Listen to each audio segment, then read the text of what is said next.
We live in a world that exhibits extraordinary levels of order and organization on all levels, from the smallest molecules to human social organization to the entire universe, and we might say that it's the job of the enterprise of science to try and understand this extraordinary order and organization that we see in the world around us.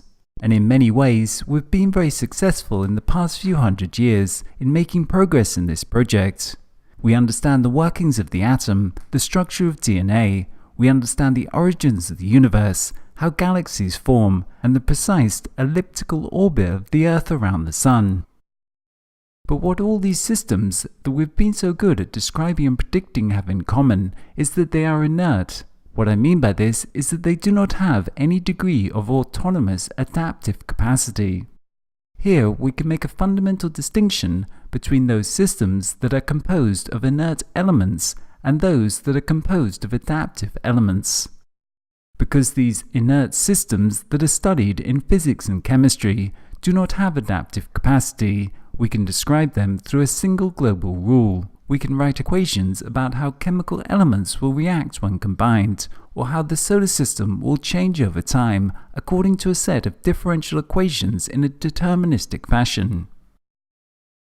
Unfortunately though, this approach does not work when dealing with systems that are composed of adaptive elements that are non-deterministic in their behavior.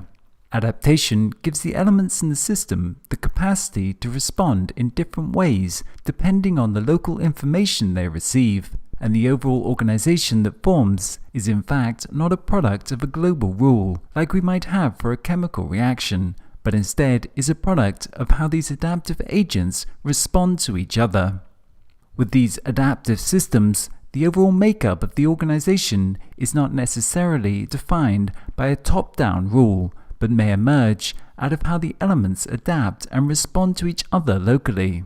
There is no algebraic or differential equation to describe how international politics works, why families fall apart, or the success of a business in a market. The overall workings of these adaptive systems is an emergent phenomena of the local rules and interdependencies. It is these systems composed of adaptive agents that are interdependent that game theory tries to understand and model. A game is a system wherein adaptive agents are interdependent in affecting each other and the overall outcome. Game theory is the mathematical modeling of such systems.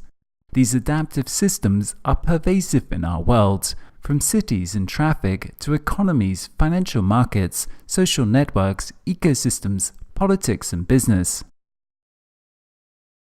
The central ingredients of these systems is that of agents and interdependence. Without either of these elements, we do not have a game. If the elements did not have agency and the capacity for adaptation, they would have no choices, and we would have a deterministic system. Likewise, if they were not interdependent, then they would not form some combined organization, and we would then study them in isolation, in which case likewise we would not have a game.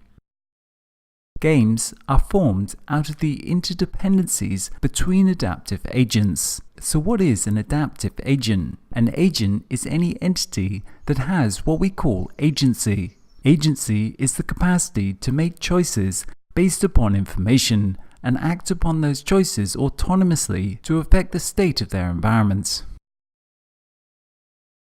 Examples of agents include social agents such as individual human beings, businesses, governments, etc.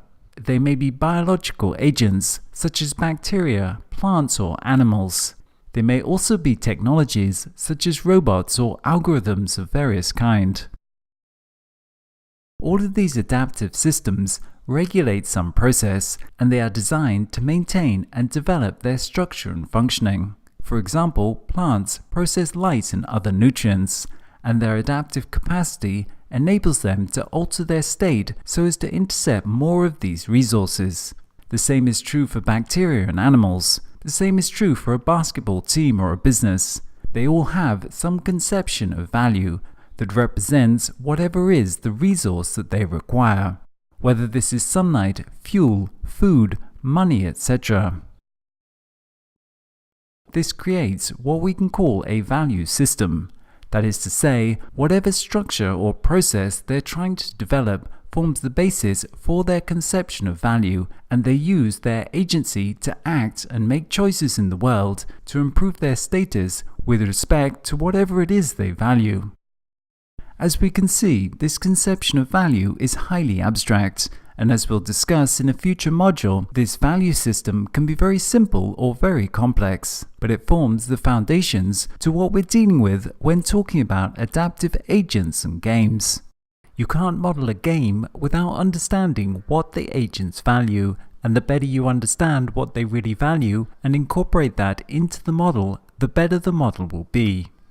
Thus, agents can also be defined by what we call goal-orientated behavior.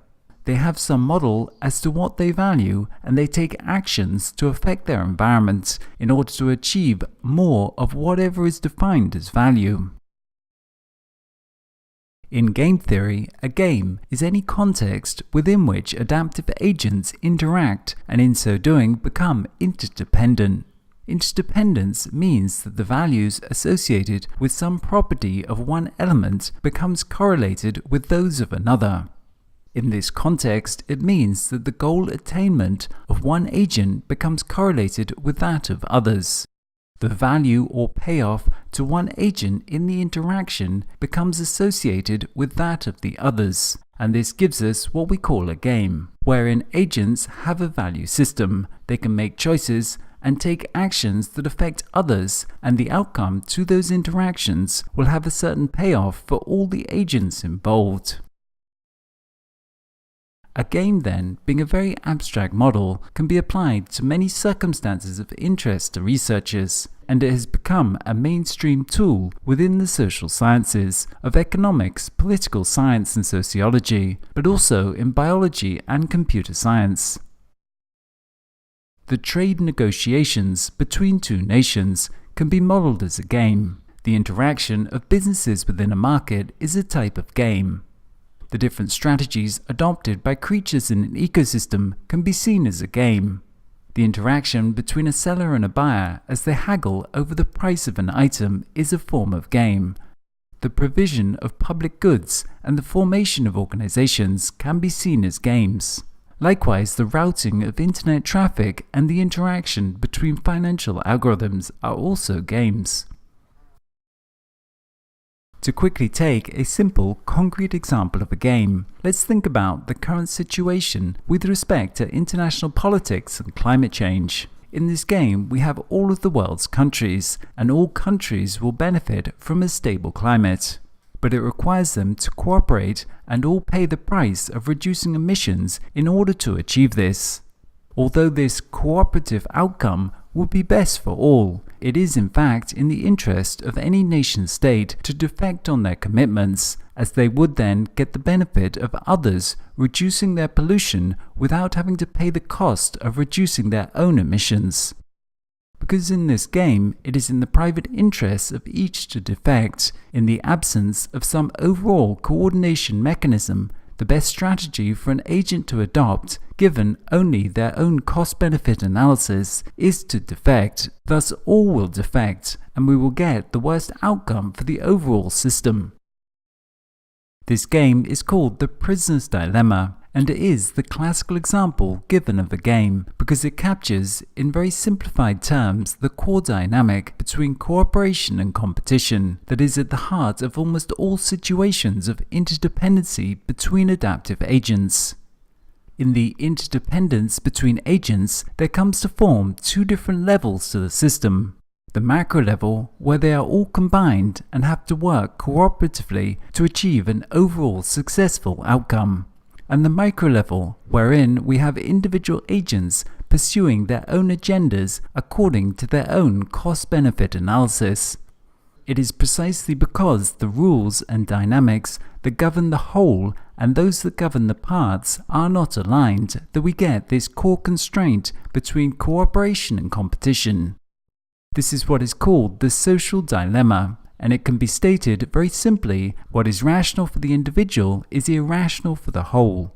If you do what is rational according to the rules of the macro level, to achieve cooperation, then you'll be operating in a way that is irrational to the rules of the micro level, and vice versa.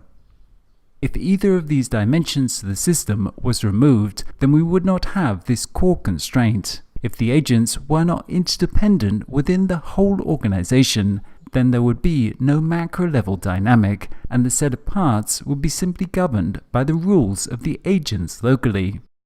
Equally, if each agent always acted in the interests of the whole, without regard for their own cost-benefit analysis, then again, we could do away with the rules governing the micro level, and we would simply have one set of rules governing the whole organization, and thus there would be no core dynamic of interest. Things would be very simple and straightforward. The complexity arises out of the interaction between these two different rule sets and trying to resolve it by aligning the interests of the individual with those of the whole. So in this video, we've given an outline to what game theory is, talking about it as the study of situations of interdependence between adaptive agents, and how these interdependencies create the core dynamic of cooperation and competition that is of central interest to many. In the coming videos in this section, we'll talk about the different elements involved in games and the different types of games we might encounter.